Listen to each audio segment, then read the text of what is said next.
안녕하세요. 10번째 강의군요. 오늘은 비운의 주인공 사도세자가 나올 겁니다.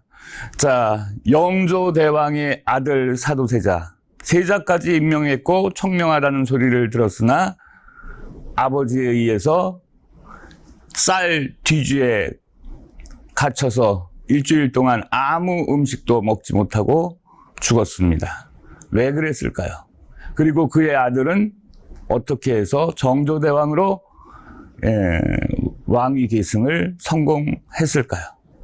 결론은 당쟁의 산물입니다. 보시겠습니다.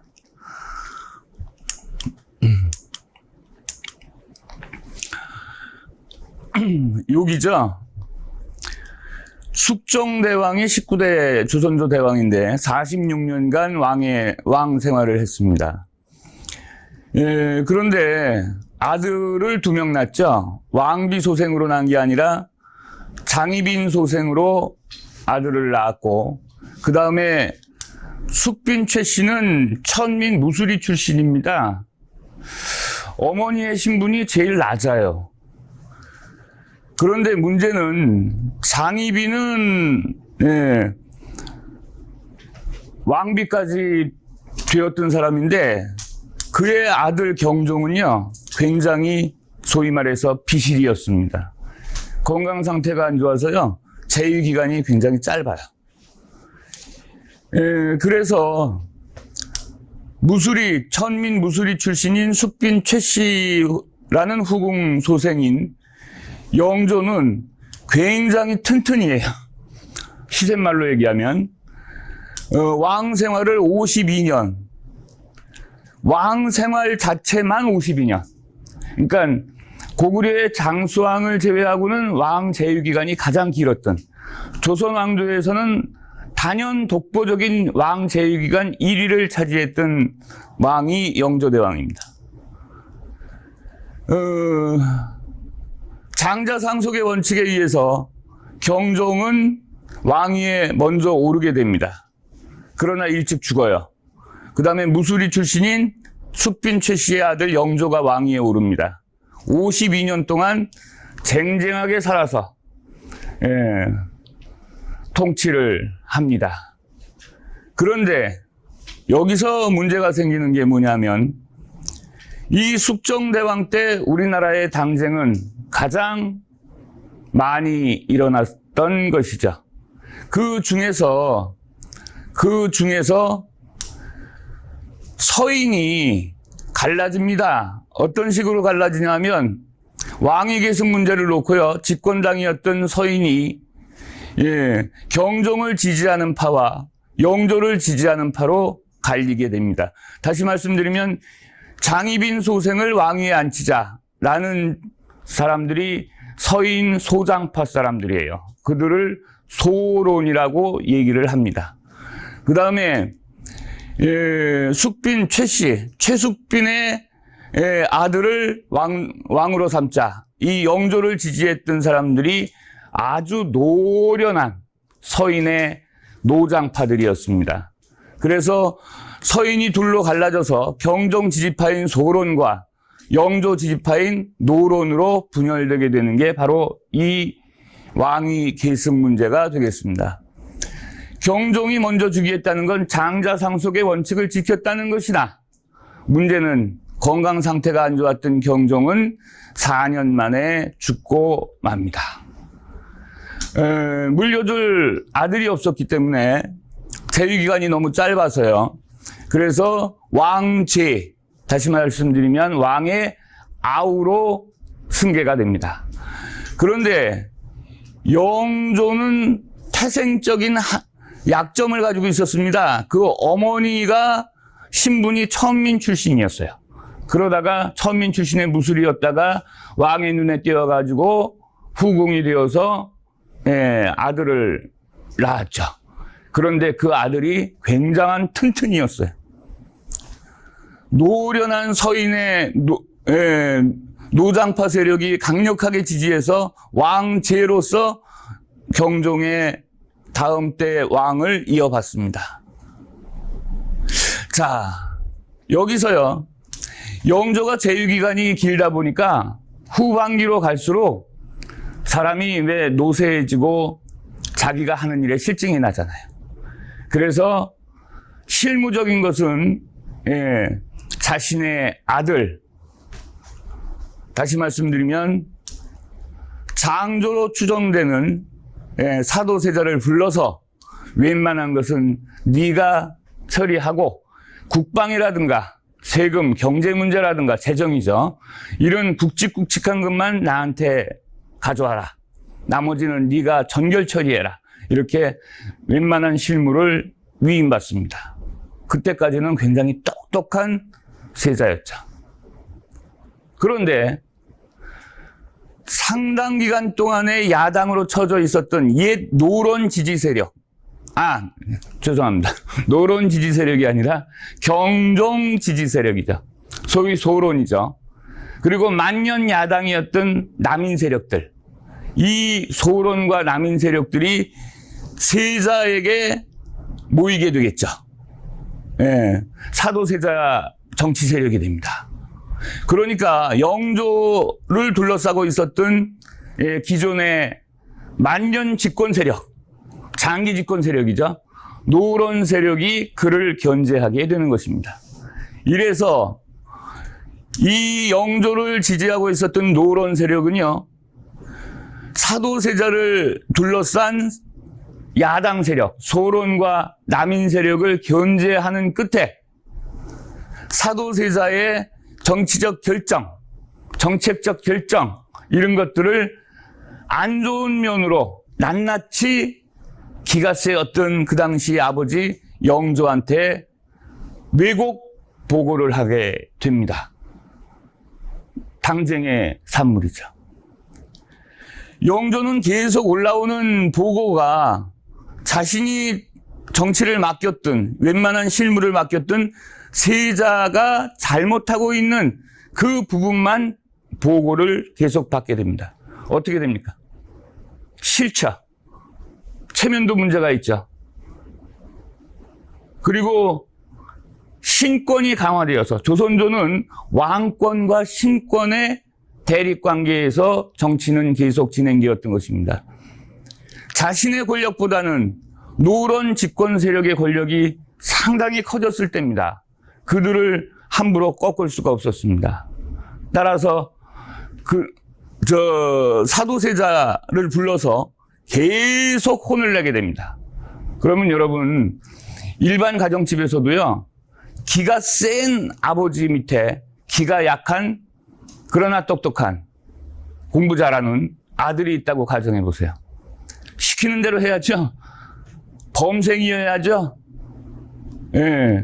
그런데 계속 야단만 맞는다고 생각해 보세요. 저도 요즘에 돈을 못 벌어서 와이프한테 계속 야단만 맞거든요. 그럼 기가 죽어. 마찬가지. 아니, 더하죠. 부모한테, 기센 부모한테 기 약한 자식이 계속 야단만 맞는다. 이게 장기화되다 보면 살짝 돌아버립니다. 완전히 미치는 게 아니라 약간 돌아버려요. 그래서 어떤 정신병을 갖게 되느냐, 사도세자가. 옷을 안 벗으려는 정신병을 갖게 됩니다. 그러면 밤에 잠자리에 들 때 옷을 벗겨야 될 거 아닙니까? 상궁이나 내시가 벗길 거 아닙니까? 그러면 갑자기 발작을 해서 칼을 꺼내서 죽여버리는 거예요. 이렇게 해서 희생당한 내시나 상궁들이 수십 명에 달해요. 근데 세자니까 처벌을 받지 않죠. 이게 영조 귀에 들어갔어요. 그리고 노론들이 주장을 합니다. 회의 때마다. 세자가 미쳤습니다. 미친 짓을 가끔씩 하거든요. 예상 못할 분노를 폭발하거든요. 미친 세자한테 다음 때 왕위를 이어받게 할 수는 없습니다. 노론은 그 목적을 달성했습니다. 그래서 영조는 자신의 친아들을 죽이게 됩니다. 그것도 아주 처절한 방법으로 쌀 뒤주에, 그건 뭐 여러분 다 잘 아실 겁니다. 들어가게 하고 일주일 동안 떼약볕에서 물 한 모금 주지 않고 그 안에 가둬놨죠. 결국은 죽었습니다. 그 후에 영조는 후회했습니다. 실체를 알았기 때문입니다. 사건의 실체를. 아, 내가 강화된 노론 집권 세력에게 당했구나. 왜? 그들이 정치 생명을 빼앗기지 않으려는 당쟁의 일환으로서 내가 당했구나. 그래서 결국은 사도세자의 아들한테, 즉 세 손이죠. 자기 자신의 손자한테 왕위를 계승해 주게 됩니다. 만약에 사도세자를 완전히 부정했다, 영조가 라고 한다면 세 손한테 왕위가 가지 않았을 겁니다. 이것을 증거로 해서 영조는 신하들의 권력에 당했고 당쟁의 부산물인 것을 알 수가 있었던 것입니다. 자, 그 다음 보시겠습니다.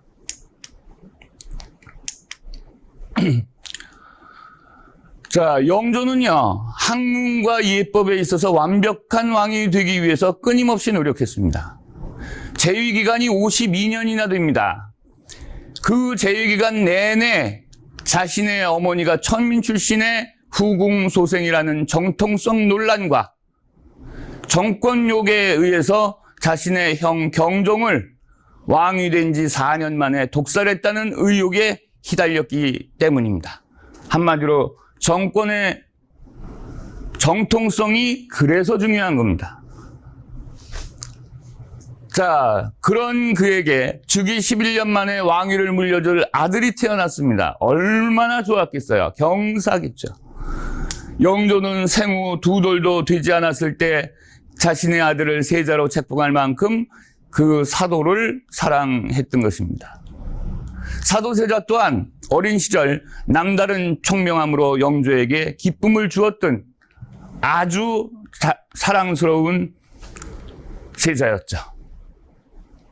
정치적으로 이 권력자들을 이용했을 때 어떤 비극이 오는지 예나 지금이나 잘 알 수가 있습니다. 자, 좀 아까 말로 말씀드린 부분입니다. 서인 중에서 분당이 일어나는데 왕위 계승 문제로요. 장희빈의 아들을 지지했던, 즉 경종을 지지했던 서인 세력 중에서 소장파들을 소론이라고 합니다. 영조를 계속 지지하는 그 노론, 그러니까 서인 중에서 무수리 출신의 숙빈의 아들, 영조를 지지했던 사람들을 노론이라고 합니다. 그래서 서인이 소론과 노론으로 분당되었죠. 그런데 이제 영조가 서인 중에서 정권을 물려주려고 할 때 자신을 지지한 세력이 지지한 노론 세력, 이 세력을 계속 영조를 싸고 돌았던 세력을 벽파라고 합니다. 쉽게 다시 한번 말씀드리겠습니다. 이 벽파라는 것은 사도세자의 반대파입니다. 사도세자한테 권력이 넘어가서는 안 된다라고 주장을 하고 사도세자를 죽음으로까지 몰아붙인 세력, 이 강경파 세력을 이제는 벽파라고 합니다. 사도세자를 두둔한 세력, 다시 말씀드리면 사도세자의 죽음만은 막아보자. 그것이 자신들의 정치 생명을 연장시키는 길이다. 그래서 사도세자 두둔 세력을 살펴보면 서인 중에서 경종을 지지했던 소론 세력과 그 다음에 야당 세력이었던 남인 세력, 이렇게 합해서 요 세력을 시파라고 합니다. 발음 조심하세요. 시파. 그래서 사도세자의 죽음을 계기로 해서 사도세자를 강력하게 죽음으로 몰아넣었던 영조 지지 세력인 벽파와 사도세자 두둔 세력인 소외 세력, 시파로 나뉘게 되는 것입니다. 그렇다면 퀴즈 하나 낼까요? 정조가 할아버지를 이어서 왕위를 물려받았어요. 그러면 정조를 보호해준, 또 정조 시절에 소수지만 집권 세력이 되었던 붕당은 어느 붕당이었을까요? 시파 세력이었겠죠. 사도세자 두둔 세력은 곧 정조의 정치 세력이 되니까 이렇게 해서 흘러가는 것입니다. 자, 이 문제가 여러 드라마와 여러 영화로 제작이 되었습니다. 그래서 선풍적인 인기를 얻었었는데, SBS 드라마로는 비밀의 문이라는 이름으로 방영이 된 적이 있습니다. 이때 작가는 어떻게 해석을 했냐면요.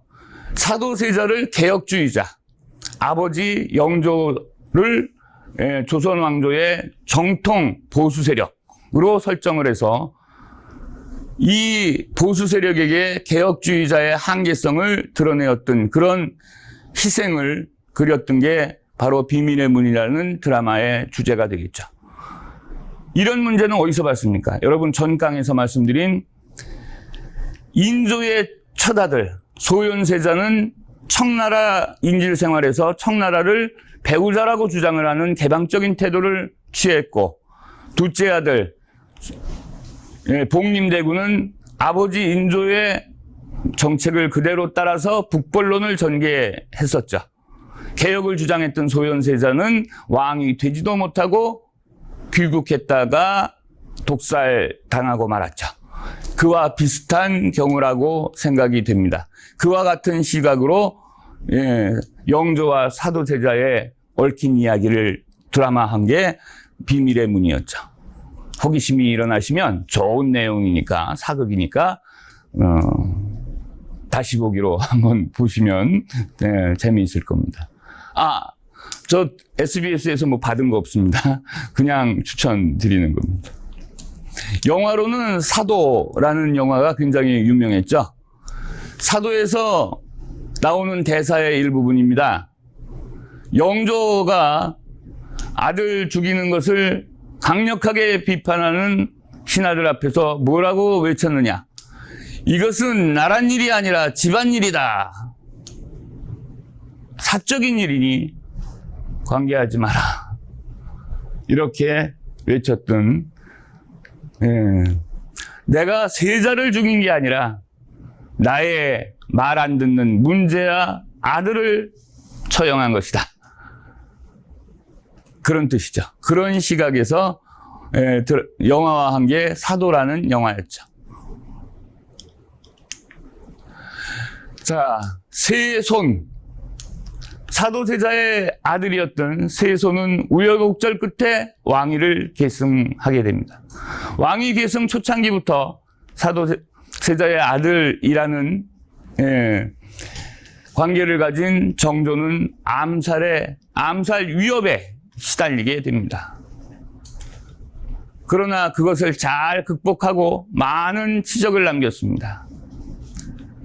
한마디로 조선 전기, 조선을 통틀어서 최고의 왕, 그러면 조선 전기의 세종대왕을 들겠죠.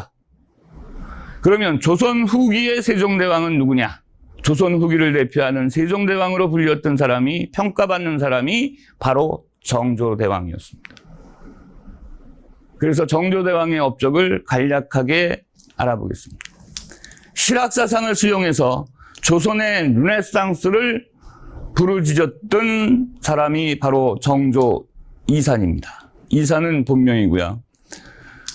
천주교를 서학으로 인정하고 포교를 자유화시켰습니다. 서구 문물, 새로운 신문물을 받아들이려고 노력했고요.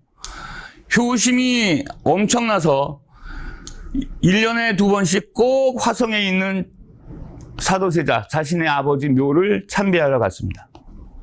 그때 거치는 곳이 수원이었기 때문에 수원 화성을 축조하는 데 있어서 남인 출신의 천주교도였던 정약용이라는 실학자를 굉장히 밀어줬죠. 신임해서. 그가 만든 거중기를 최초로 성을 쌓는데 사용하게 했었습니다. 할아버지에 이어서 탕평책을 계승했고요. 금난전권을 폐지했습니다. 이건 난전은 자유상인이고 시전상인은 나라에서 직접 허가를 받고 독점 판매권을 가졌던 상인입니다. 독점 판매권 이름이 난전을 금할 수 있는 권리거든요. 이거를 폐지해서 상업의 자유화를 이루었던 분입니다. 초계문 신제 하나만 봐도 엄청난 학자였다는 것을 알 수가 있는데, 이건 뭐냐면 역대 그 당대의 최고의 유학자들이, 최고의 지식인 학자들이 왕을 가르쳤습니다. 경연이라는 이름으로. 그런데 정조대왕은요, 그 당대의 정조대왕을 가리킬 수 있는 학자가 없었다는 겁니다. 조선조에서 아주 유일무이한 사례가 되는데, 그래서 외래 학자들이, 선비들이 과거 시험을 봐서 문관으로 등용이 되면 공무원 연수를 하겠죠. 예나 지금이나. 그 공무원 연수에 직접 나서서 선생으로서의, 훈장으로서의 강의를 했다는 겁니다. 그 정조대왕의 학문 수준을 알 수 있는 것이 바로 초계 문신제가 되겠습니다. 자, 여러분, 짤막하게 말씀을 드렸습니다. 더 깊은 내용은 영화, 드라마 보시고 나중에 기회가 있으면 이 정조대왕에 대해서 또 사도세자에 대해서 심층 분석해야 할 기회가 있으면 그때 하겠습니다. 자, 고맙습니다.